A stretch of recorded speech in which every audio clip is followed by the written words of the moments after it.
Alléluia. Père éternel, merci pour la faveur que tu me donnes d'être là ce soir et surtout d'être choisi comme l'instrument par lequel tu veux passer pour visiter tes enfants. Oriente-nous, parle-nous. Au nom de Jésus, nous avons ainsi prié et nous disons Amen. Acclamons très fort pour la parole du Seigneur. Alors, je vous dis encore une fois, bonsoir dans la présence de Dieu. Et je vous souhaite un bon moment agréable pendant que nous allons partager la parole. Dis à un voisin, tu es béni d'être là ce soir. Alors, je dis merci à Dieu qui nous a protégés, qui nous a fortifiés. Nous avons vraiment beaucoup travaillé depuis qu'on est à Kinshasa ici. Et nous croyons que c'est Dieu qui nous fortifie, que ce soir que nous puissions bénir une vie. Et je voudrais dire merci à Dieu pour la vie du berger, du pasteur Hervé. Et nous apprécions, que nous aimons vraiment énormément. Est-ce qu'il y a des gens qui aiment les pasteurs Hervé ici?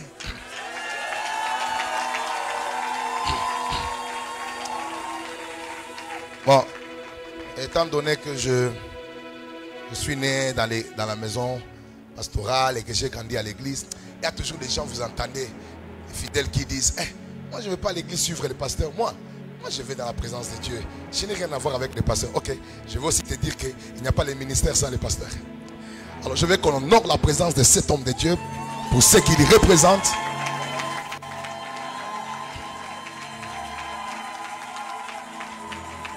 Est-ce qu'on peut bien l'honorer? Voilà.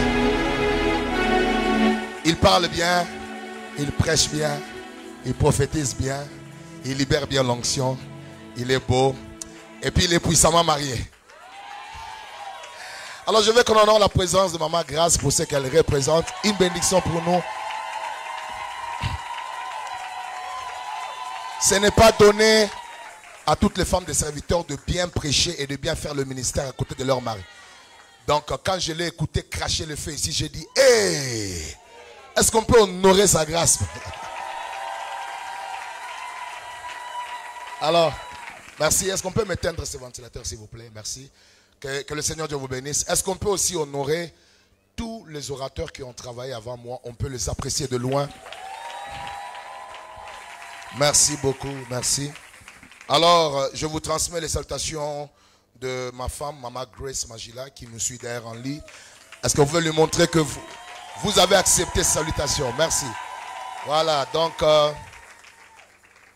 pour ne pas faire sortir les ongles poétiques, je dois simplement dire qu'elle est la personne que Dieu a utilisée pour me permettre d'être stable émotionnellement afin de rester spirituellement en haut. Parce que les déséquilibres émotionnels provoquent les crashs d'avion. Donc nous disons merci à Dieu pour sa vie et que le Seigneur la bénisse. Je disais que j'aimais beaucoup ma femme et que je disais que Dieu la bénisse là où elle était. Est-ce que j'ai péché? Merci. Et en deuxième position, je voudrais dire merci à toutes les personnes qui m'ont accompagné, qu'on a déjà accueilli. Je vois mon fils Bruno qui est là avec sa chère épouse. Dieu te bénisse. Je vois Serge. Je vois plusieurs personnes qui nous connaissent, qui sont venues. Est-ce qu'on peut les honorer? Merci pour tout ce que vous représentez pour nous. Merci. Alors, il est question de la grâce. Il est question de parler sur la grâce. Donc, je vais enseigner et puis on va passer un peu un temps en prière. Et demain, je crois que je vais continuer. Je vous propose 2 petits textes, même 3 petits textes qui vont nous servir de soubassement, de fondement pour que je puisse enseigner. 1 Corinthiens chapitre 15, verset 10. Que nous dit la Bible?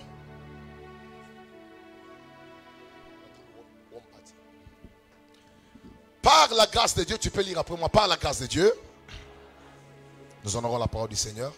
Jésus entra dans les temples et s'est mis debout pour faire quoi? Pour lire la parole. Donc si Jésus qui est la parole s'est mis debout pour lire la parole, donc que dire de nous? Nous honorons la parole. Amen. Tu peux lire après moi. Par la grâce de Dieu, je suis ce que je suis. Et sa grâce envers moi n'a pas été vaine. Loin de là, j'ai travaillé plus que tous. Non pas moi toutefois, mais la grâce de Dieu qui est avec moi. 1 Pierre chapitre 4, verset 10. 1 Pierre chapitre 4, verset 10. On y va, 4. Comme des bons dispensateurs des diverses grâces de Dieu, que chacun de vous mette au service des autres le don qu'il a reçu. On répète encore. Comme de bons dispensateurs des diverses grâces de Dieu, que chacun de vous mette au service des autres le don qu'il a fait quoi? Qu'il a reçu. Dernier verset, Hébreux chapitre 4, verset 16. Hébreux chapitre 4, verset 16. Approchons-nous donc avec quoi? Du trône de quoi? Afin d'obtenir quoi? Et de trouver quoi? Pour être dans quoi? Acclamons très fort pour la parole. Merci. Merci. Découvrir les diverses grâces de Dieu. Quelqu'un peut dire après moi, découvrir et expérimenter les diverses grâces de Dieu. J'honore la présence de l'homme de Dieu, Lionel. C'est un disciple. C'est vraiment un homme exceptionnel, un bon clavériste. Est-ce qu'on peut honorer sa présence? Merci. Découvrir les diverses grâces de Dieu. Donc, je voudrais attirer l'attention de chacun d'entre vous sur ce que Paul est en train d'écrire et de dire à l'église de Corinthe.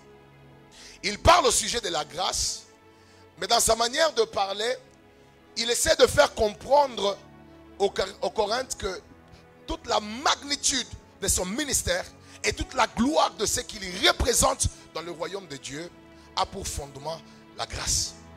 Il dit, par la grâce de Dieu, je suis ce que je suis. C'est-à-dire, si vous enlevez la grâce, je cesse d'être ce que je suis. Il est en train d'expliquer aux enfants de Dieu la quintessence, la grandeur, la gloire et l'abondance de la grâce dans sa vie, dans la formation de ce qu'il est devenu aux yeux du monde et aux yeux de ses contemporains. Et il continue en disant, et sa grâce envers moi n'a pas été vaine. Elle n'a pas été vaine. Loin de là, j'ai travaillé plus que eux tous. Bon, si vous vous arrêtez ici, vous risquerez de croire que l'apôtre Paul est devenu orgueilleux. Mais quand vous foncez, il dit non pas moi. Parce qu'il s'est rappelé que, encore une fois, il doit souligner que ce n'est même pas le fait qu'il est plus excellent ou éloquent que les autres. Mais il dit toutefois, mais la grâce de Dieu qui est avec moi. Et c'est dans ce verset que nous allons essayer de découvrir beaucoup de choses au sujet de la grâce. Je vais l'utiliser comme verset fondamental de mon enseignement. Mais j'aime ce que Pierre maintenant ajoute. L'apôtre Paul est en train de parler de la grâce comme si c'était simplement au singulier. Parce qu'il dit, ce que je suis, c'est la grâce de Dieu. Ce n'est pas moi, c'est vraiment la grâce de Dieu. Mais c'est l'apôtre Pierre qui nous ajoute un aspect. Il dit, comme des bons dispensateurs de diverses grâces. Ce qui m'étonne, c'est de voir que les grâces sont au pluriel. Il apporte une différence par rapport à ce que Paul dit. Paul dit que ce que je suis, c'est à cause de la grâce de Dieu. Mais il parle d'une grâce qui est au singulier. Mais quand l'apôtre Pierre est en train de parler dans ses écrits, il dit que comme de bons dispensateurs de diverses grâces, il nous amène à découvrir que la grâce n'est pas singulière. Et que si vous êtes borné à la connaissance d'un seul aspect de la grâce, vous risquerez de rater beaucoup de choses qui sont présentes dans le royaume. Donc c'est lui qui nous fait voir que nous sommes des bons dispensateurs des diverses grâces de Dieu. C'est pourquoi dans mon enseignement d'aujourd'hui, je voudrais par la grâce du Seigneur exposer par la grâce de l'Esprit les diverses grâces. Parce que vous ne demanderez jamais à Dieu ce que vous ne connaissez pas. Ta capacité à couler dans le profondeur et les diverses grâces dépend de ta connaissance de ces grâces. Vous ne connaissez pas les grâces qui existent dans les Écritures et dans la parole de Dieu. Et bien vous resterez simplement connecté à une seule grâce, à une seule type de grâce que vous allez invoquer. Mais dès l'instant où votre connaissance s'élargit et que vous êtes conscient des différentes grâces qui opèrent dans la vie des hommes, qui opèrent dans les Écritures, ceci augmente la taille de votre prière. Ça augmente la foi de votre prière. Parce que la foi vient de quoi? Et ce qu'on entend vient de quoi? C'est-à-dire que vous n'aurez jamais la foi de recevoir une quelconque type de grâce si vous n'avez pas encore reçu la connaissance qui amène la foi de l'obtenir. Vous avez besoin d'une connaissance, cette connaissance de diverses grâces qui vous donne la foi de réclamer ces grâces. Parce que la vérité, c'est que aucune personne ne sera plus grand que sa connaissance. Tout le monde opérera dans les limites de ce qu'il connaît et de ce qu'il pense que Dieu est capable de faire. Et aussi longtemps que tu n'as jamais été conscient que derrière ces bâtiments, il y a de l'or, tu n'iras jamais là-bas. Parce que tu ne fonctionnes que dans les limites de ce que tu connais et de ce que tu penses qui existe. Et l'Église peut rester limitée dans la manifestation de la profondeur et des richesses de Dieu pour n'avoir pas compris ce qu'on appelle en anglais manifold, c'est-à-dire les dimensions variées de la grâce de Dieu. C'est comme ça que ce soir, dans mon introduction, je voudrais attirer votre attention sur la redéfinition de la grâce. Dis après moi, redéfinition de la grâce. Voilà, je vous donne d'abord une définition connue, que nous connaissons, que nous respectons, que nous honorons, parce que nous l'avons reçue comme un bagage venant de ceux qui nous ont précédés dans la foi. Et même quelqu'un qui ne connaît pas les choses de Dieu peut vous dire que la grâce est une faveur qui est quoi? Imméritée. Populaire comme définition. Et c'est bien qu'on le dise que la grâce est une faveur imméritée, mais je voudrais que vous puissiez savoir que cette définition se limite plus dans la dimension du salut. Le salut, c'est le fait d'être épargné de la condamnation qui est quoi? Éternelle. En mettant ta foi en qui? En Jésus-Christ. Et nous sommes sauvés par grâce. Au moyen de quoi? Au moyen de la foi. Éphésiens chapitre 2. Et nous sommes sauvés de quoi? Nous sommes sauvés de la condamnation de l'enfer, de cette séparation éternelle de Dieu. Et pour accéder à cette grâce, vous n'avez pas besoin de pratiquer de principes que de poser simplement votre foi en Jésus-Christ. C'est une faveur imméritée que Dieu nous a faite en amenant son Fils unique à la croix, qui est allé mourir pour nous, pour que nous puissions être épargnés de cette condamnation. Et quand la Bible dit, il n'y a plus de condamnation en Jésus-Christ. Je sais que ce verset est souvent utilisé quand quelqu'un fait un mauvais rêve. Il n'y a plus de condamnation en Jésus-Christ. Quand quelqu'un veut mourir, il n'y a plus de condamnation en Jésus-Christ. Mais si vous lisez, le contexte original de la condamnation dont on parle, c'est par rapport au péché adamique qui avait déjà destiné l'homme à hériter l'enfer. Alors quand vous rentrez en Jésus-Christ, Dieu vous fait la grâce de vaincre cette condamnation au moyen de Jésus-Christ. Mais il peut être aussi appliqué dans la dimension où, comme nous sommes en Jésus-Christ, il y a beaucoup de choses aussi qui ne peuvent pas nous toucher. Il n'y a plus de condamnation. Mais il faut savoir quels sont les autres principes qu'il faut appliquer dans le royaume de Dieu pour activer les autres dimensions des grâces. Et c'est pourquoi je voudrais aider l'Église à aller un peu au-delà de ce que nous connaissons comme définition de la grâce. Dis après moi, la grâce. La grâce n'est pas seulement une faveur imméritée, mais il faut savoir que la grâce est la somme totale de tout ce que Dieu met à la disposition de l'homme. La grâce est la somme totale de tout ce que Dieu met à la disposition de qui? De l'homme. Et précisément en Jésus-Christ. Donc quand on parle de la grâce, on ne parle pas seulement d'une faveur imméritée. Quand on parle de la grâce, on parle de la somme de tout ce que Dieu a rendu disponible à l'homme. Et c'est pourquoi il y a un verset qui nous montre cela. C'est Jacques chapitre 1, je crois le verset 17. Toute grâce excellente et tout don parfait descend d'où? D'en haut. Du Père de lumière chez lequel il n'y a ni changement, ni ombre de quoi? Des variations. Toute grâce et tout don excellent. Vous allez vous rendre compte que la grâce dont on parle ici, c'est toute chose que Dieu met disponible que Dieu rend disponible à l'homme qui vient d'en haut. Est-ce que savez-vous que l'onction est une grâce? Savez-vous que le mariage est une grâce? Savez-vous qu'avoir les enfants est une grâce? Savez-vous que même voyager c'est une grâce? Oui, tout tout ce qui descend de Dieu, tout ce qui vient de Dieu est une grâce.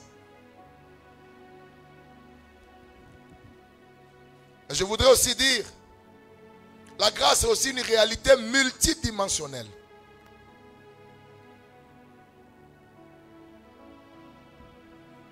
Qui n'est pas seulement restreinte à des faveurs non méritées, mais qui s'active par des principes aussi spirituels. Qui s'active aussi par des principes quoi? Spirituels. La grâce, c'est une réalité multidimensionnelle dans les domaines spirituels.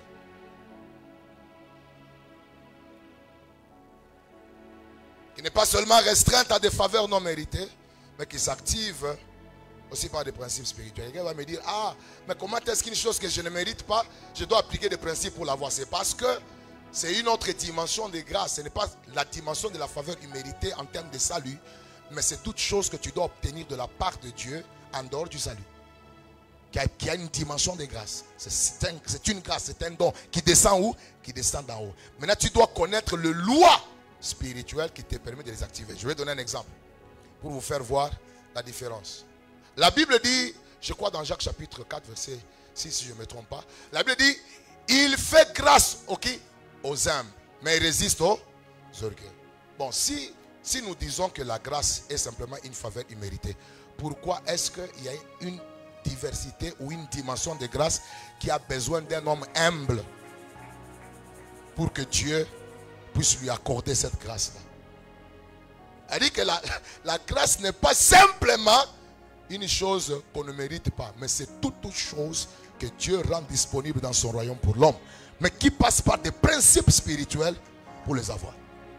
Alors c'est comme vous allez remarquer à beaucoup de gens, ils ont décidé, comme on est dans les temps de la grâce, même si je ne suis pas qualifié, c'est une chose imméritée, Dieu va me la donner. Mais tu te rends compte que depuis que tu évolues comme ça, rien n'arrive.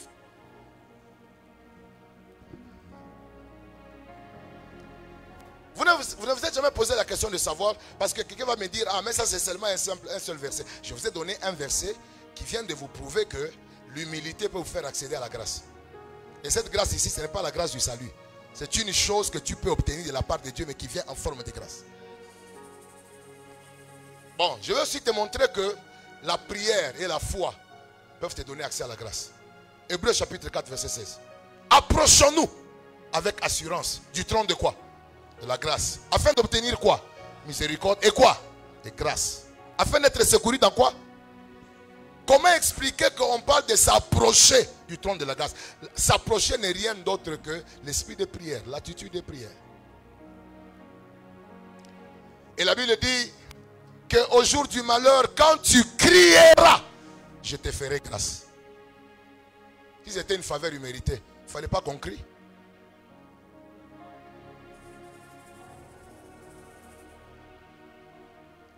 Alors, 4 vérités importantes à retenir sur la grâce. On y va. L'humilité commence et se manifeste lorsque nous reconnaissons que tout ce que nous sommes et tout ce que nous avons de meilleur sont le fruit de la grâce de Dieu. L'humilité commence et se manifeste lorsque nous reconnaissons que tout ce que nous sommes et tout ce que nous avons de meilleur sont le fruit de quoi? De la grâce de Dieu. Et je suis avec vous précisément dans notre texte de base de 1 Corinthiens chapitre 15 verset 10. J'aime comment l'apôtre Paul est en train de parler. Écoutez ce qu'il dit. Il est en train de dire, par la grâce de Dieu, je suis ce que je crois, ce que je suis. C'est-à-dire, le fait qu'il y reconnaît que c'est par la grâce qu'il est ce qu'il est, c'est la dimension d'humilité qui commence. C'est la dimension du brisement. Tout homme qui veut se maintenir dans la grâce doit reconnaître que ce qu'il est de meilleur et ce qu'il a est le produit de la grâce de Dieu. À partir du moment où tu perds la notion de la reconnaissance, de l'intervention de la grâce de Dieu dans ce que tu es devenu, tu commences à étouffer la grâce qui t'a donné ce que tu as eu. Beaucoup de gens, à cause des exploits qu'ils ont manifestés, à cause des études et des diplômes qu'ils ont eus, à cause des grâces qu'ils ont reçues, ils ont développé des langages qui montrent au monde que c'est simplement parce qu'ils ont accompli 1, 2, 3 et qu'ils sont naturellement intelligents qu'ils ont eu ça. Dès l'instant où Dieu voit l'absence de la reconnaissance de la grâce qu'il t'a donnée, Dieu commence à faire faiblir la grâce. C'est pourquoi il y a des gens qui commençaient à monter au début, mais comme ils n'avaient pas le langage de reconnaître que c'était la grâce, après un temps, ils ont commencé à sécher. Mais je dois vous dire la vérité. La bonne santé que tu as, c'est la grâce de Dieu. Le travail que tu as, c'est la grâce de Dieu. Il y a des gens qui sont plus intelligents que toi, qui sont plus compétents que toi, mais qui n'ont pas le travail que toi tu as. Alors si tu crois que c'est ton intelligence, continue. Tu me donneras raison. Dans la suite du temps, tu vas te retrouver vite. Parce que Dieu fait grâce aux humbles, mais il résiste aux orgueilleux. Et je voudrais que vous puissiez comprendre comment est-ce que vous amplifiez la grâce qui est sur votre vie. C'est saisir chaque occasion d'appréciation comme une occasion de rendre grâce à Dieu. Toutes les fois que les hommes apprécient ce que vous êtes, toutes les fois que les hommes admirent ce que vous êtes, saisissez ces compliments comme une occasion de reconnaître que ce n'est pas par ma force, ce n'est pas par mon intelligence, c'est par la grâce de Dieu. Et toute personne qui reconnaît l'intervention de la grâce de Dieu dans sa vie, maintient la grâce et amplifie la grâce. Et ici, je vais donner un bon conseil à toutes les personnes qui font un ministère public. À toutes les personnes que Dieu a tirées de loin.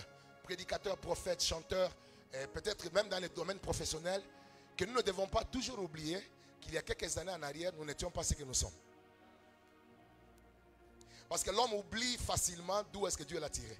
C'est pourquoi les jours où David a fait des bêtises et qu'il a couché avec la femme d'autrui, Dieu a commencé par lui rappeler que petit, tu as oublié que tu étais derrière les brebis. Tu as oublié les odeurs nauséabondes que tu sentais tout en étant derrière les brebis. Pourquoi Dieu veut que nous puissions souvent se rappeler d'où nous venons? C'est pour qu'on comprenne qu'il nous a fait grâce. Et que ce n'est pas nous. J'ai besoin de voir une personne dans la salle qui reconnaît qu'aujourd'hui, s'il est quelque chose, même s'il n'est pas encore beaucoup, s'il est quelque chose, si les gens peuvent même, en te saluant un peu, bouger la tête, toi qui n'étais rien, c'est simplement parce que la grâce de Dieu a intervenu dans ta vie. Et j'aimerais déclarer à partir d'aujourd'hui que Dieu nous ramène dans l'église une génération des hommes qui reconnaissent que c'est Dieu. Des hommes qui reconnaissent que c'est la grâce de Dieu. Et vous savez ce que j'aime avec la reconnaissance de la grâce de Dieu dans ta vie, ça te garde humble. Ça te garde humble. Tu ne vas jamais dénigrer quelqu'un qui est moindre que toi, parce que tu sais que toi aussi tu étais là où il est. Et que le même Dieu qui t'a fait grâce peut aussi lui faire grâce. Dis un voisin, nous devons faire attention. Parce que si un homme est Potiphar aujourd'hui et chef de Joseph, il peut arriver que demain, que le Joseph qui travaille chez Potiphar soit le chef, pas seulement de Potiphar, même de toute la nation et de tous ceux qui étaient sous le contrôle et la direction de Potiphar. Que celui qui me donne un bon amen, qu'il rende grâce à Dieu. Oh, je reconnais que si Dieu m'a ouvert les portes, ce n'est pas parce que je suis un prédicateur excellent, c'est à cause de la grâce de Dieu. Je reconnais que si Dieu nous utilise, ce n'est pas parce que nous gênons beaucoup, c'est à cause de la grâce de Dieu. Je reconnais que si tu as eu un bon mariage, ce n'est pas parce que tu es belle, parce qu'il y a des gens qui sont plus belles que toi, mais qui n'ont pas eu le mariage. Quelqu'un peut dire après moi, si je suis ce que je suis, c'est à cause de la grâce de Dieu. C'est à cause de quoi? Mais quand l'apôtre Paul dit je suis ce que je suis par la grâce de Dieu, il fait référence à quoi? Il fait référence à son identité transformée. Lui qui était un barbare, un persécuteur, lui qui était un homme à femme, lui qui était dans les désordres, dans les déboires, il se retrouve aujourd'hui transformé en train de servir Dieu. Il ne reconnaît pas que c'est l'effort de sa volonté, il reconnaît que c'est la grâce. J'aimerais dire à tout celui qui marche dans la sainteté aujourd'hui, ne dénigre pas les gens qui sont tombés.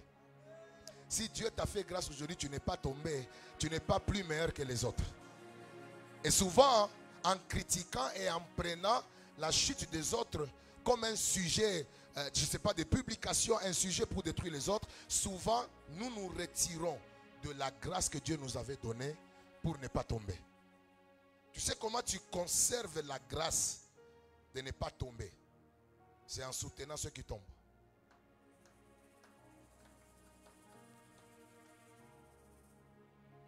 Parce que dans l'amour de Dieu, il n'y a pas la condamnation. Dans l'amour de Dieu, il y a le soutien et le pardon. Alors quand tu te maintiens dans la grâce, tu comprends ceux qui n'ont pas encore reçu la grâce que tu as. C'est une grâce. Il dit, je suis ce que je suis. Par quoi? À la grâce de Dieu. Mais en disant par la grâce de Dieu, il ne fait pas seulement allusion à son identité, il fait aussi allusion à l'impact de son ministère et à la gloire que Dieu lui a donnée. Rappelez-vous, Paul, c'est un homme qui a déjà fait preuve de beaucoup d'impact, au-delà de tous ceux qui l'ont précédé dans la foi. Ici, je parle des 12 apôtres, je parle de ceux qui sont venus après lui. Rappelez-vous que Christ a commencé avec les apôtres depuis Matthieu. Il a marché avec eux jusqu'à la Pentecôte. Il faut traverser acte 1, 2, 3, 4 pour arriver à 9. L'église a déjà commencé, le Saint-Esprit est déjà descendu. Les apôtres font déjà des miracles, ils prêchent déjà beaucoup. 9, c'est là que Dieu appelle un certain Paul. Mais quand il vient, quel impact? Ce qui est bizarre avec Paul, c'est qu'il arrive après les apôtres, mais il commence à expliquer des choses qui sont difficiles à comprendre. Et ce n'est pas lui qui les dit, c'est Pierre qui les dit. Il dit que ce frère-là, Paul, parfois il explique des choses qui sont difficiles à comprendre. Il parle d'un petit dans la foi qui est venu après et puis qui n'a même pas eu la grâce d'être dans la formation de 3 ans et demi avec eux. Et pour aller plus loin, il s'arrange que dans les 27 livres du Nouveau Testament, que lui écrive au moins 13. C'est-à-dire qu'il établit le fondement apostolique plus que ceux qui ont eu le cours avec le maître en présentiel.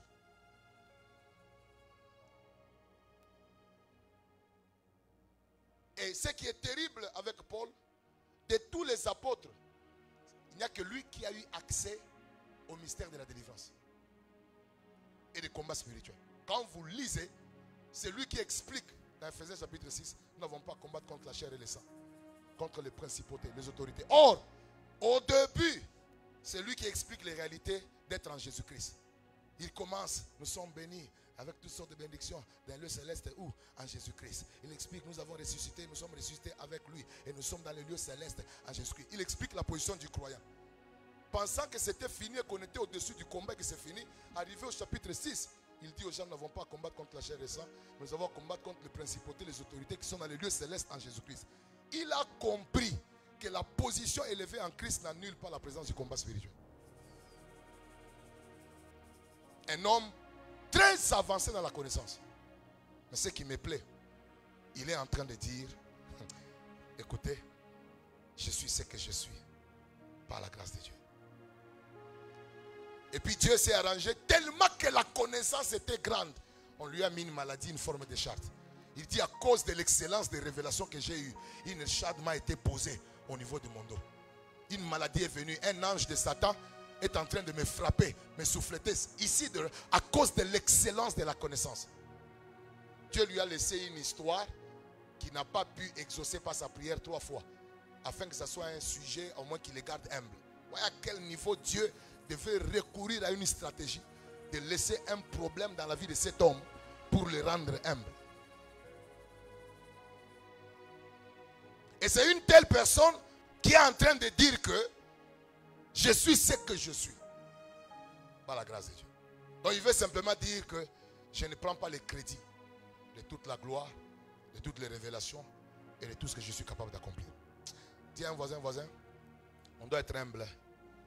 Il y a des gens qui sont plus que ce que nous croyons que nous sommes.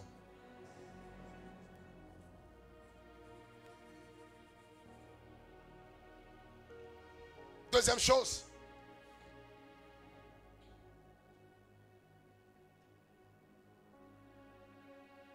Est-ce que tu peux noter un peu cette phrase? Le devenir amélioré de tout homme dépend du type de grâce qu'il reçoit de la part de Dieu. Répète après moi, le devenir amélioré de tout homme dépend du type de grâce qu'il reçoit de la part de Dieu.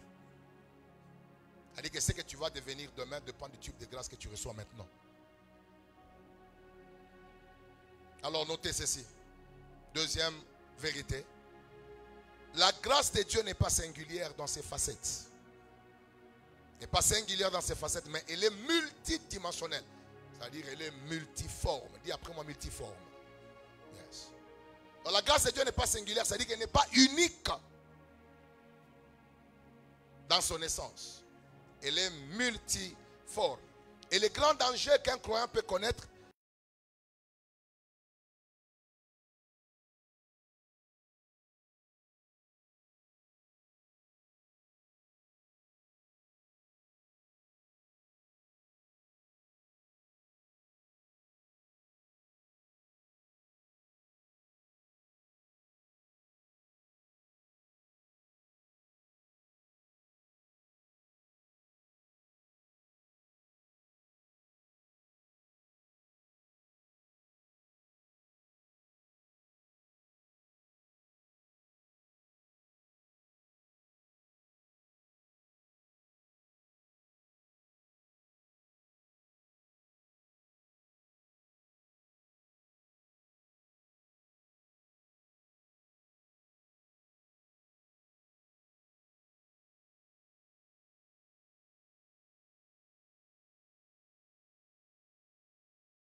plus conscient que tes amis. Il y a eu une grâce qui t'avait localisé. C'est cette grâce-là qui a fait qu'aujourd'hui, tu as l'envie d'être dans la présence de Dieu. Tu te sens enfant du royaume de Dieu. Je prie que la même grâce touche les gens qui sont dans ta famille, mais qui ne connaissent pas encore le Seigneur. Quand tu pries pour les païens, quand tu pries pour les amis qui ne connaissent pas Dieu, ne les force pas. Dis à Dieu, Seigneur, que la grâce qui m'a trouvé, les trouve aussi. Que la grâce qui m'a localisé et qui m'a sauvé, les trouve aussi. Dis après moi, je reçois la grâce. Dites, chapitre 2, verset 11. Dites, chapitre 2, verset 11. Car la grâce de Dieu, source de salut pour tous les hommes. La grâce de Dieu, source de quoi? De salut pour tous les hommes. Elle dit qu'il n'y a aucune personne qui a été sauvée par ses efforts. C'est par la grâce de Dieu. Dis après moi, par la grâce de Dieu. Plus fort que ça, par la grâce de Dieu. Ephésiens chapitre 2, verset 5. Nous qui étions morts par nos offenses. Oui. Nous avons été rendus à la vie avec Christ et nous avons été sauvés par quoi? Par grâce. C'est-à-dire que ce qui nous a amenés au salut, c'est cette forme de grâce qu'on appelle la grâce salvatrice. Je suis en train de prier pour que à partir d'aujourd'hui, quand tu rentres chez toi, tu rentres dans ta maison, que les personnes qui ne sont pas sauvées là, que la grâce du salut les touche. Ah, si tu crois, tu seras sauvé, toi et ta famille. Je prie que les hommes qui critiquent ta foi soient convertis par la grâce qui t'a amené dans la foi. Dis après moi 2. La grâce sanctifiante. Dis après moi la grâce sanctifiante. La grâce transformatrice. Elle dit qu'il y a eu une dimension de grâce qui vous enseigne comment marcher dans la sanctification. Il y a une grâce qui vous sauve. Mais il y a aussi une dimension de grâce qui vous apprend comment marcher dans la sanctification. Bien aimé, si cette grâce descend sur toi, vous savez ce qui va se passer, c'est quoi? Il y a des choses qu'on ne t'a jamais prêché à l'église comme péché, que tu vas laisser sans conseil, sans consultation prophétique. Toi-même, tu sens dans ton esprit que la grâce t'enseigne que ça, c'est mauvais, ça détruit telle chose. Mais tu n'as jamais entendu une telle prédication dans laquelle on a condamné la chose. Parce qu'il y a une dimension de grâce qui te donne accès à l'enseignement de la sanctification qui provoque la pureté. Dis après moi, Tite chapitre 2, 11 à 12. Regardez ce que la Bible dit. Lisez, mettez-moi cette verset-là que nous allons lire ensemble. Nous allons lire ensemble. On y va. Que nous dit la Bible? Tite, chapitre 2, 11 à 12. On y va technique, rapidement. On y va 4. Car la grâce de Dieu, source de quoi? De salut pour tous les hommes, a été quoi? A été manifestée. On y va. Elle nous enseigne à renoncer à l'impiété et aux convoitises mondaines et à vivre dans le siècle présent selon la sagesse, la justice et la piété. Donc il y a une dimension de grâce. Lorsque tu la reçois, elle commence à t'enseigner comment marcher dans la sainteté, comment marcher dans la pureté. Même dans l'absence des enseignements donnés à l'église, la grâce là peut t'amener à découvrir le péché caché dans les Écritures. Pendant qu'on est en train de prêcher, je veux qu'une personne pendant 30 secondes demande à Dieu: Seigneur, je reçois la grâce sanctifiante. Ouais, je reçois la grâce sanctifiante. Je reçois la grâce transformatrice. Yes. Cette grâce qui me purifie. Cette grâce qui m'apprend à marcher dans la pureté. Alléluia. Yes. Yes. Yes.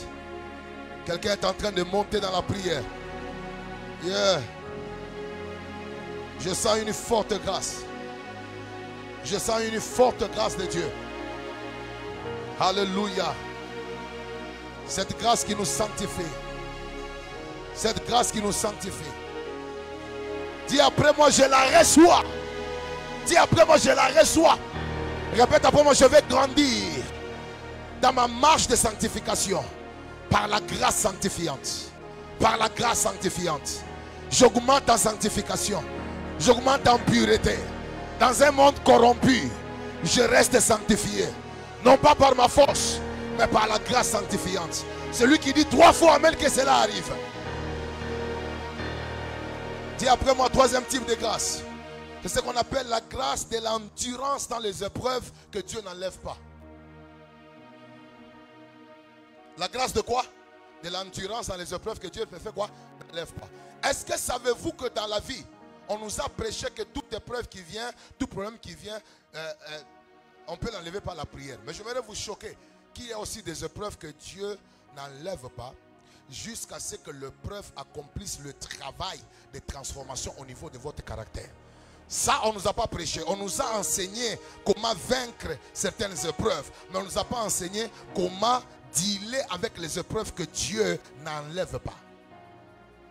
Ah oui. Et je vais vous montrer ça dans les Écritures. J'ai 2 exemples. Dis après moi, Jésus à Gethsemane.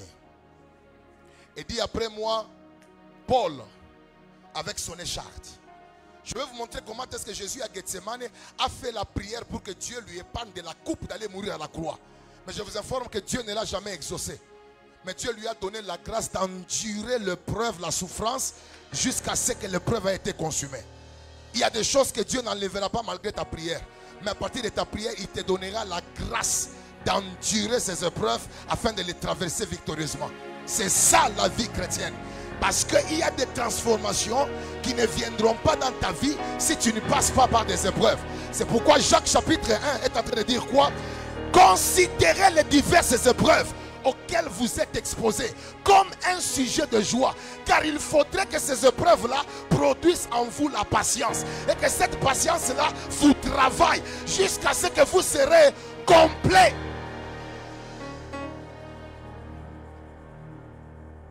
C'est-à-dire, il y a une version de toi qui va venir par la grâce qui te permet d'endurer les épreuves. Et aussi longtemps que tu fuis les épreuves, il y a un caractère que Dieu veut créer en toi, capable de supporter la gloire qui ne sera jamais formée.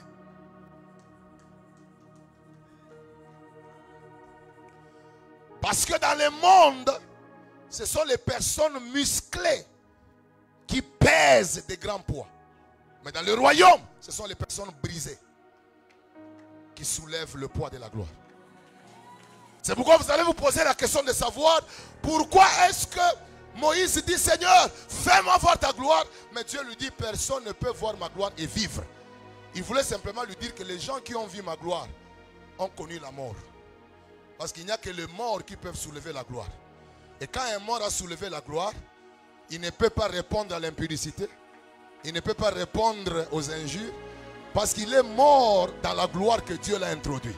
Si tu n'as jamais connu la mort, tu n'es pas prêt pour supporter le poids de la gloire. Et Dieu nous tue au niveau du caractère en laissant certaines épreuves de la vie qui nous brisent.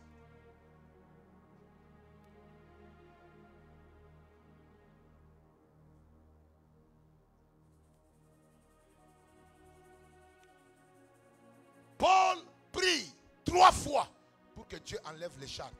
Une maladie qui est dans son corps. Mais Dieu lui dit, ma grâce te suffit. Vous savez pourquoi est-ce que Dieu a dit ma grâce te suffit?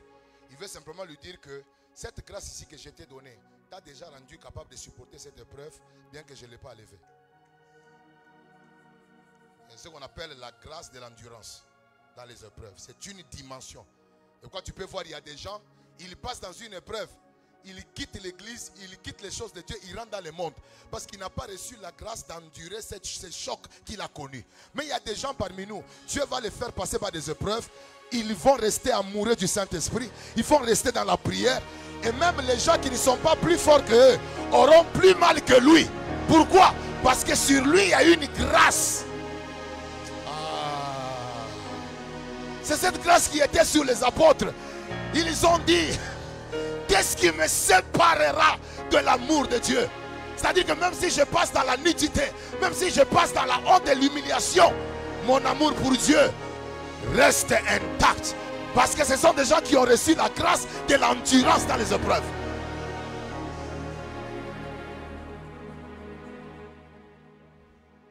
Dieu n'est pas bon seulement lorsque tout va bien. Il est bon même lorsque tout est amer.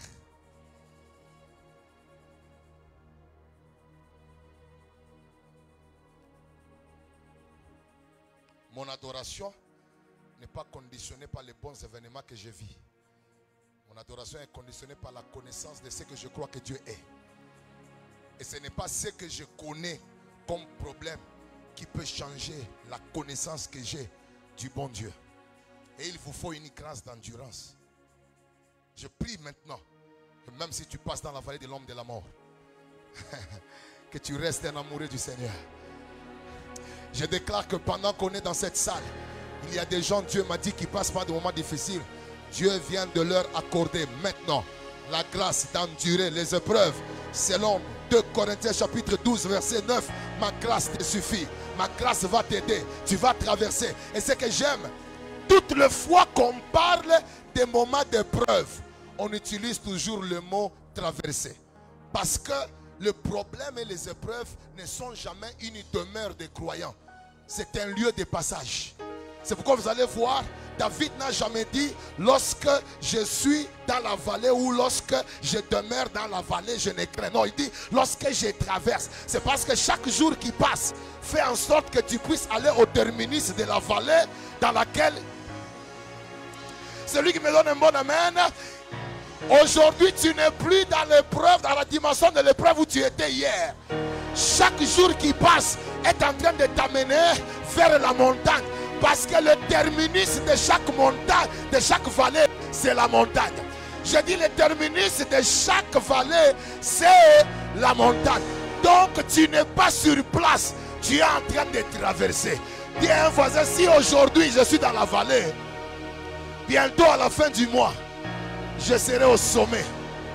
Parce que chaque vallée est un lieu de transition et non une demeure pour ma destinée. Tu me donnes un amen élevé, j'avance.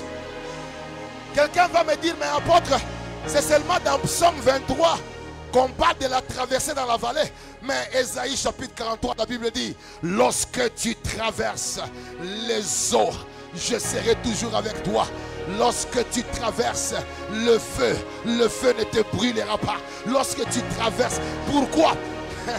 On ne dit jamais lorsque tu restes dans le feu. On dit lorsque tu fais quoi? Lorsque tu traverses. Parce que mon temps dans la souffrance n'est pas une demeure.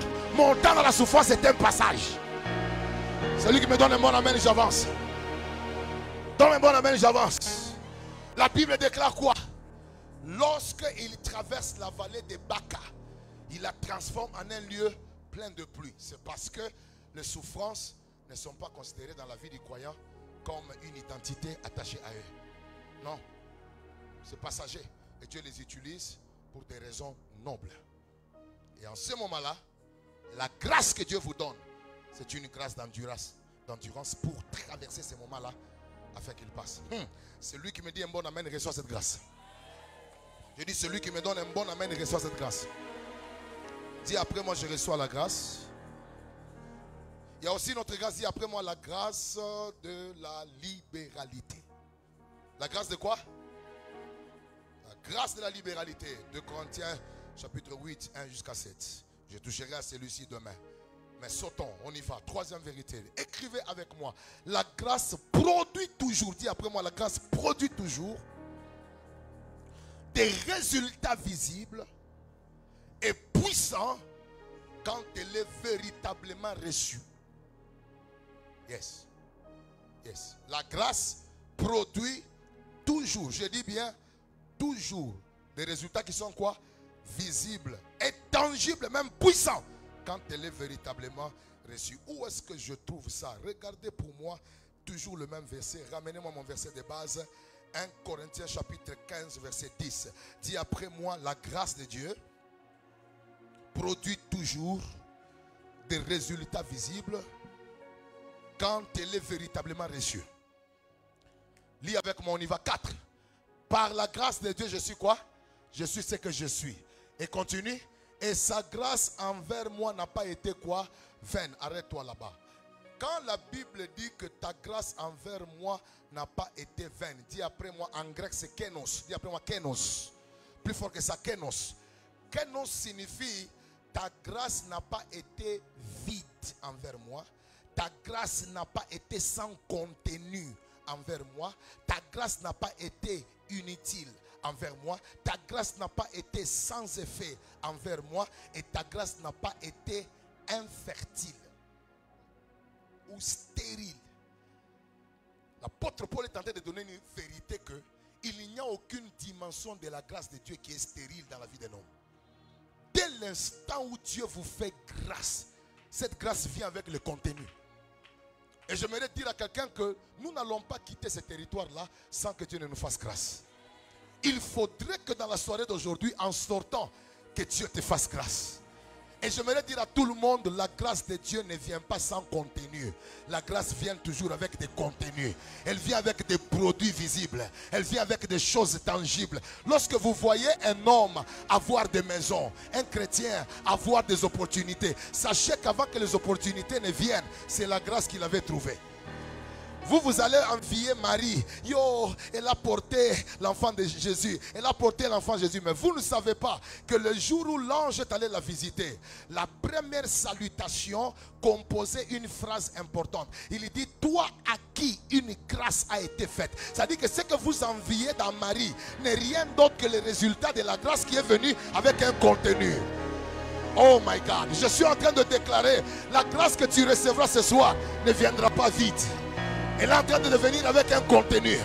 Un contenu de choses pour lesquelles tu as demandé, tu as prié.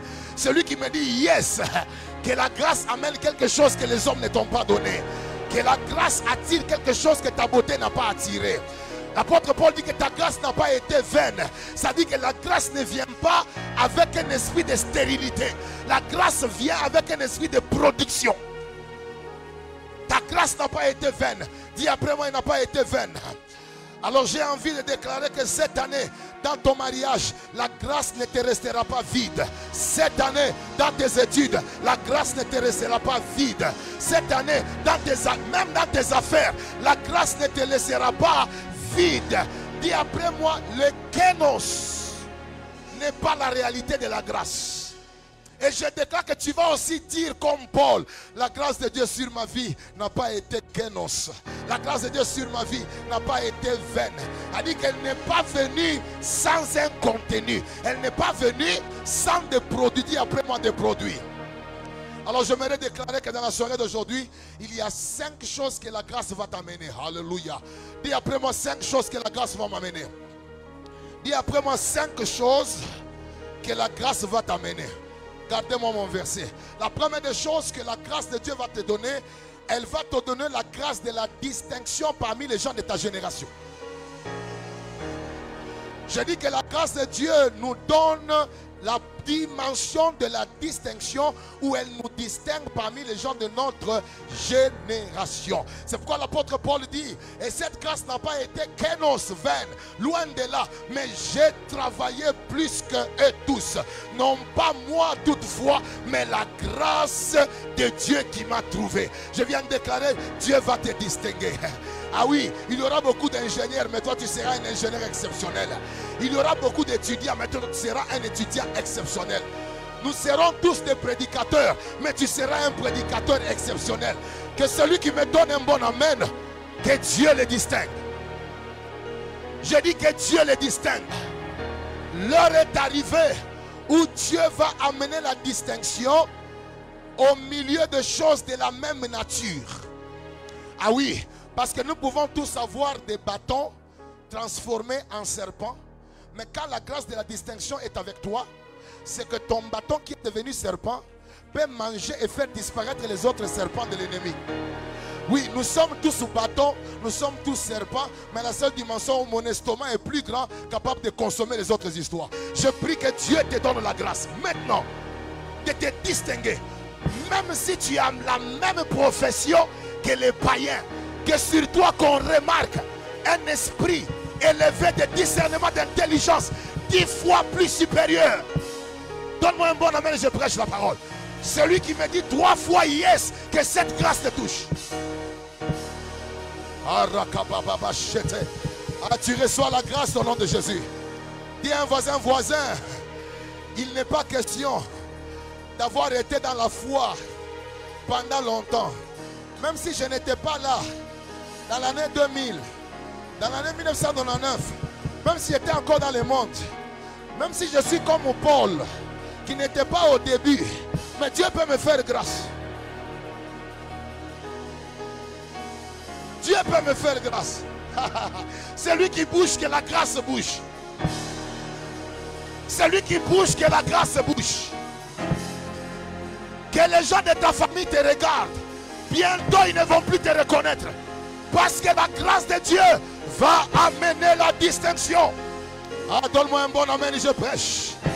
Donne-moi un bon amen et je prêche. Dis après moi 2. La grâce fait de moi un inaugurateur de nouvelles choses dans ma génération. Dis après moi un inaugurateur de nouvelles choses dans ma génération. Savez-vous que lorsque tout le monde fait la même chose pendant longtemps, ça devient une routine. Mais dès l'instant où toi tu viens faire une chose qui est différente et qui amène un résultat différent, tu deviens inaugurateur d'une nouvelle chose dans la génération. Alors dis à un voisin, tout ce que nous voyons n'est pas tout ce qu'il y a. La Bible déclare, il a préparé pour ceux qui l'aiment des choses que l'œil n'a point vues, que l'oreille n'a point entendues, des choses qui ne sont point montées dans le cœur de l'homme. C'est-à-dire que ce n'est pas tout ce que tu as vu qui existe. Il y a des choses que tu n'as pas encore vues. C'est pourquoi le jour où la grâce a localisé le paralytique qui a fait 38 ans à la piscine, la Bible déclare, il était lui le premier à inaugurer un miracle dans l'absence de la descente de l'ange, un miracle sans que l'eau ne soit agitée, un miracle sans que les habits ne soient mouillés. Il devient inaugurateur par la grâce d'une dimension de miracle que les gens de sa génération n'ont pas vu pendant 38 ans. Je prie que dans la soirée d'aujourd'hui, que Dieu t'utilise toi comme la personne, my God, qui va inaugurer la génération des millionnaires chrétiens. Celui qui me donne un bon amen, la grâce le saisit. Je prie que dans cette génération, que tu sois la personne qui va inaugurer la génération des croyants savants, capables d'inventer des programmes qui répondent aux besoins de la société, que les blancs viendront chercher. Celui qui me donne un bon amen et je prêche. De la même façon qu'il y avait un homme qui avait eu la formule pour créer le coca. Plusieurs années, le coca est toujours d'actualité. Je prie qu'il y ait aussi des produits à consommer dont la formule viendra par toi pour que les hommes disent, cette chose avait commencé avec elle. Parce que là, quand la grâce arrive, la grâce fait de toi inaugurateur de nouvelles choses. Ah, je veux que quelqu'un dise après moi, c'est que l'œil n'a point vu. Moi, par la grâce, je serai la première personne à l'inaugurer. Si tu bouges un peu comme ça, que cette grâce te localise. Que cette grâce te localise. Que cette grâce te localise. Que cette grâce te localise. Dis après moi fire. Dis d'abord après moi grâce. Dis après moi grâce. La loi est venue par Moïse, mais la grâce est venue par Jésus-Christ. Dis après moi grâce. Oui, le bonheur et la grâce nous accompagneront tous les jours de notre vie. Dis après moi grâce. Je fais grâce à qui je veux. Dis après moi grâce. Ma grâce te suffit. Dis après moi grâce. Dis après moi grâce. Si je suis ce que je suis, c'est à cause de la grâce de Dieu. Celui qui me donne un bon amen et je prêche. Dis après moi grâce. Grâce, source de salut pour tous les hommes qui sont sur la terre. Dis après moi grâce. Dis après moi grâce. Nous avons reçu grâce sur. Parce que dans le royaume, c'est par la mesure de la grâce que les hommes évoluent. Quatrième élément. Quatrième élément. Dis après moi 3. La grâce peut créer des connexions, des valeurs capables d'élever ton standard de vie. Je dis que la grâce crée les connexions de grandes valeurs capables d'élever ton standard de vie. Donne-moi un bon amen, je vais parler. Si vous voulez connaître à quel niveau Dieu a fait grâce à un homme, regardez le type de connexion qu'il a. Quand Dieu fait grâce à un homme, il ne lui donne pas seulement l'onction, il lui donne des connexions capables de l'élever. C'est pourquoi dans Marc chapitre 2, la particularité et la grâce la plus grande du paralytique n'était pas de rencontrer Jésus. Non, la plus grande grâce que Jésus lui avait donnée, c'était d'avoir 4 personnes qui ne cherchaient pas l'intérêt d'être connues. Parce que quand vous lisez ce texte, nous ne connaissons pas le nom de ces 4 hommes, mais nous voyons leurs actions à côté de lui. Quand Dieu te fait grâce, il te donne des gens qui trouvent du plaisir en te voyant toi évoluer. Je prie dans la soirée d'aujourd'hui que Dieu te donne la grâce de rencontrer des hommes qui ne seront pas là pour eux, mais qui seront là pour toi. Aïe, aïe, aïe, aïe, aïe, aïe, aïe, aïe, aïe, aïe, aïe. Et écoutez, je vais dire quelque chose. Est-ce que savez-vous qu'il y a des connexions que Dieu vous donne qui peuvent vous servir d'échelle pour arriver au sommet? Parce que dans Marc chapitre 2, quand ils sont arrivés devant la maison où était Jésus, il n'y avait pas d'entrée parce qu'il y avait la foule. Mais la Bible dit qu'ils l'ont amené au niveau de quoi? Au niveau du toit. Mais la Bible n'a jamais dit qu'il y avait l'échelle. Alors moi j'ai conçu l'échelle dans mon esprit. Comme ils étaient à 4, une personne s'est tenue, un autre est monté au-dessus de l'épaule, un autre aussi au-dessus de l'autre. Et c'est comme ça que cette connexion a été établie comme une échelle qui a transporté l'homme qui était incapable de monter pour arriver au sommet. Je déclare à partir d'aujourd'hui que Dieu te donne des hommes et des femmes qui vont être des échelles sur lesquelles Dieu va te faire monter. Ah non, mon amen, je vais prêcher.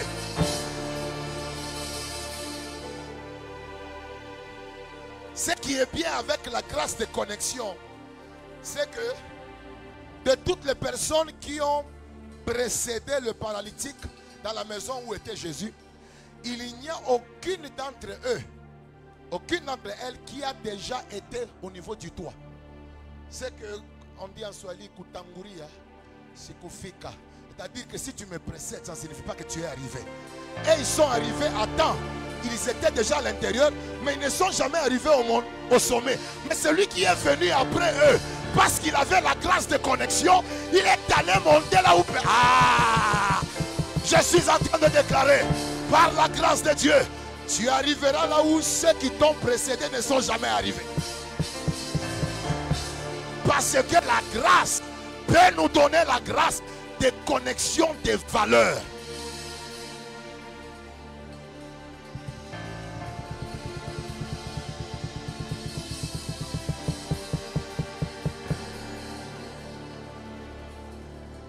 En fait, ce qui me bénit, c'est de remarquer que dans ce texte ici, quand les 4 hommes ont vu le paralytique guéri, directement, ils ont disparu du texte. On ne sait pas où est-ce qu'ils sont partis. Vous savez, il y a des gens, quand ils viennent dans ta vie et que c'est par grâce que Dieu les a amenés, même si tu ne les cites pas, même si tu ne les as pas honorés, même si leurs noms ne sont pas connus, dès qu'ils ont fini leur travail, ils disparaissent. C'est aussi un malheur lorsqu'un homme qui t'a aidé cherche toujours des crédits à être, c'est-à-dire qu'il le fait pour sa gloire. Mais il y a des gens, quand Dieu vous le donne, ils sont contents quand ta vie évolue. Je prie qu'à partir de maintenant, que tu ne forces plus les relations. Que Dieu te donne des relations dans sa grâce qui vont faire en sorte que, même s'ils ont fait des choses et qu'ils se sont beaucoup sacrifiés, ils ne seront jamais mécontents de te voir élevé et restauré.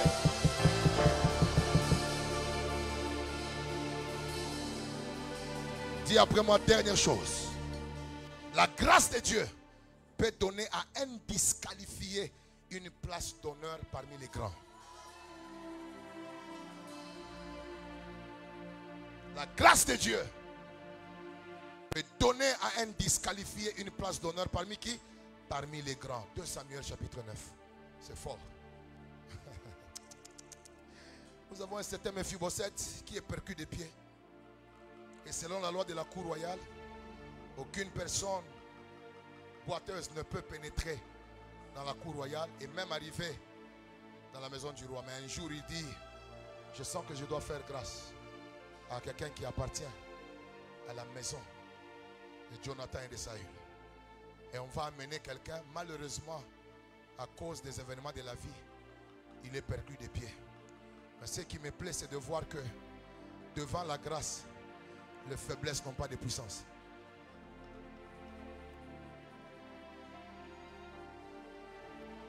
Si tu es parmi nous, tu as une faiblesse de langage, je voudrais t'informer que tu peux devenir un DG de licencié. Parce que le problème avec la grâce, Dieu l'utilise aussi pour énerver les compétents.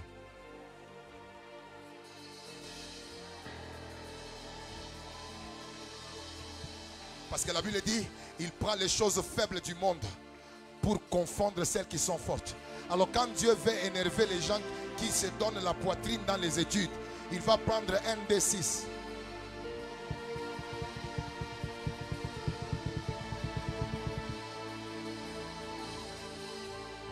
Laisse les chrétiens orgueilleux continuer à être orgueilleux. Mais ils seront étonnés que ce sont les gens qui n'ont pas eu de diplôme de licence qui vont les diriger.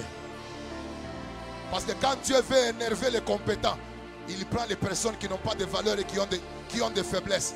Et puis ce qui est bien avec le Dieu de grâce, quand il t'introduit dans la gloire et qu'il te donne une place parmi les grands, il s'arrange pour que tes faiblesses deviennent invisibles. Personne ne saura que tu n'as pas fini les études. Personne ne saura que tu as un problème de langage. Parce que dans la gloire, Dieu nous couvre.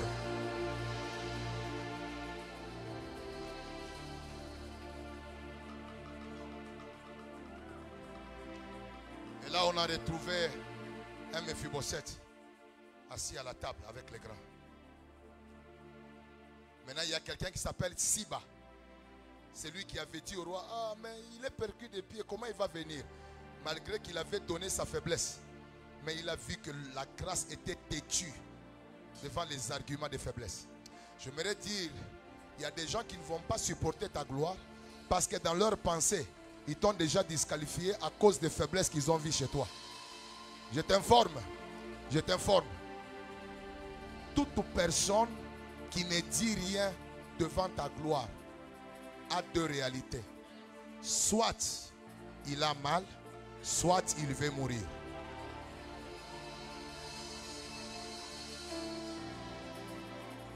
Tout celui qui ne dit rien devant une gloire époustouflante n'a que deux cas. Soit il a mal, soit il veut mourir. Alors la meilleure façon de tuer toute forme de goitre, de jalousie et de mort interne, c'est d'acclamer la personne à qui Dieu a fait grâce. Si tu ne veux pas que la jalousie te tue, dès que tu vois un homme que tu avais jugé, disqualifié, entrer dans les choses que toi tu pensais qu'il ne pouvait pas avoir, commence seulement à acclamer. Commence seulement à dire: Seigneur, tu m'as confondu. Moi je ne connais rien, parce qu'il est écrit: avant que je ne t'eusse formé dans le ventre de ta mère, je te connaissais. Je connais les projets que j'ai pour toi. Ce ne sont pas des projets de malheur, mais ce sont des projets de paix. Si tu es au milieu de nous et que tu es en Jésus-Christ, cette grâce est sur ta vie. Celui qui me donne un bon amen, j'avance. Est-ce qu'il y a-t-il des gens qui sont en Jésus-Christ ce soir? Dis après moi: ah! Si quelqu'un est en Christ, il est devenu une nouvelle créature. Les choses anciennes sont passées et voici toutes choses sont devenues. Dis après moi: ah! Il n'y a plus de condamnation pour ceux qui sont en Jésus-Christ. Dis après moi: ah! En lui nous avons reçu le pardon de nos péchés. Dis après moi: ah! En lui nous avons été scellés du Saint-Esprit qui est le gage de notre héritage. Dis après moi: ah! Nous avons tout pleinement en Jésus-Christ. Dis après moi: ah!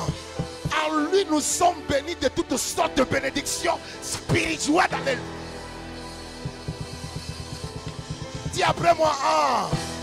En lui nous avons été prédestinés à être semblables à l'image de son Fils.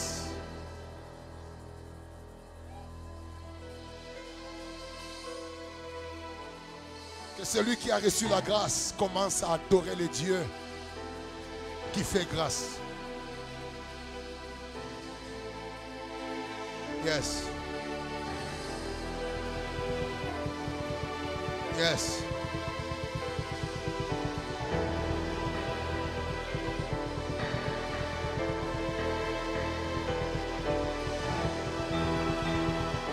Quelqu'un est en train d'apprécier la grâce de Dieu sur sa vie.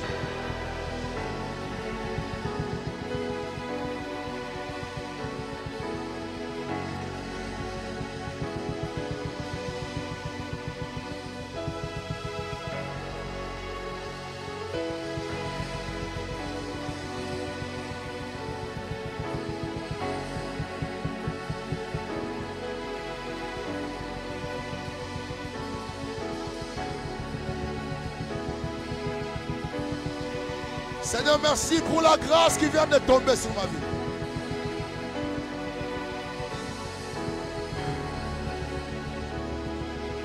Hébreux chapitre 4 verset 16. Nous lisons ça et nous demandons la grâce. Je prierai. Demain j'aurai un service de transfert de grâce. Donc je ferai le service de puissance demain. Priez pour les gens pour communiquer les grâces. Mais aujourd'hui, lisez après moi. Approchons-nous donc avec assurance du trône de la grâce afin d'obtenir miséricorde et de trouver grâce pour être secouru dans nos besoins. Lève tes deux mains. Dis après moi: Seigneur, je crois que tu es la source de tout don parfait et de toute grâce excellente. Mon esprit a entendu des choses. Mon âme a écouté des paroles qui m'ont révélé ce que ta grâce est capable de faire. À partir d'aujourd'hui, par la foi, parce que je m'avance avec assurance du trône de la grâce, par la foi, je reçois la grâce transformatrice.